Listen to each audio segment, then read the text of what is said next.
keegi, kes Kristusesse ei usu, kõik nad peaksid muretsema oma pääsemise pärast, aga ma ei julge olla nii, ma ei julge ühegi inimese elu tühistada, isegi kui ta on teinud selliseid valikuid, mis minu meelest ei ole õiged.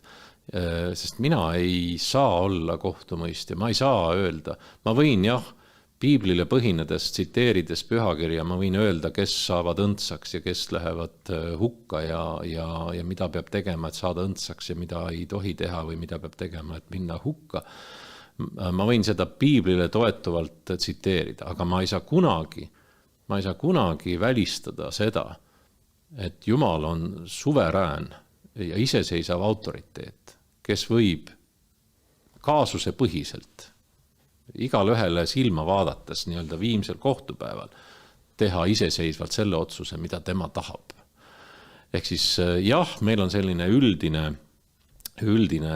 sõnum, ühed päästetakse, teised mitte, ühed lähevad hukka, teised ei lähe hukka, aga ma ei saa kunagi võtta ise kohtumõistja rolli ja ka õnneks see on piiblis kirjas, et kohtumõistja ikkagi pole mitte miski garanteeritud.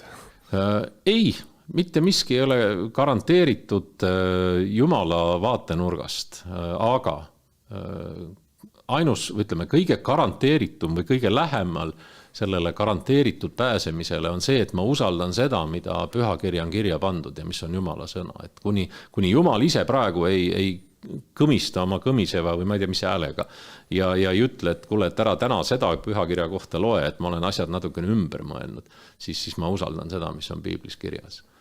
Aga ma ei saa asetada ennast päris nagu Jumala kõrvale või tema asemele ja näidata näpuga ükskõik kelle peale ja öelda, et ma tean, millise otsuse Jumal sinu osas viimsel kohtupäeval teeb. Jah, ma tean teoreetiliselt lähtuvalt piiblist, aga lõpuks, mida Jumal otsustab, see on tema enda teada. Ehk siis ma ei arva, et ühegi inimese elu oleks mõttetu või tühine. Kõrvaltvaate seisukohalt. Küsimus on, et kas inimene ise on oma elu tähenduslikult ja sisukalt elanud. See on nagu küsimus. Kuulates seda juttu, siis mulle lõi pähe selline võrdlus, et just kui inimene mitte millessegi ei usu, siis on tegemist väikse lapsega, kellel on vanemad kodust ära läinud.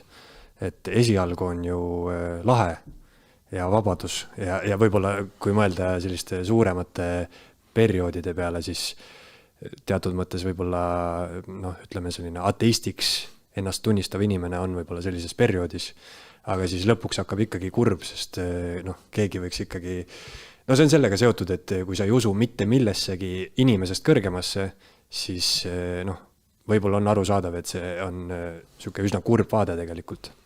Aga mitu korda siin mainisite sõna pääsemine, et ma küsin niimoodi isiklikult, et mis teie arvates juhtub pärast surma? Ega see, mis konkreetselt juhtub, siin piiblis me leiame natukene erinevaid, kuidas ma ütlen siis, viise mõelda või tõlgendada seda. Et mida ma kindlasti usun ja millel on piiblil toetus, on see, et mul tuleb teatud mõttes aru anda sellest, mida ma olen teinud ja mida ma olen uskunud. Eesti Esu.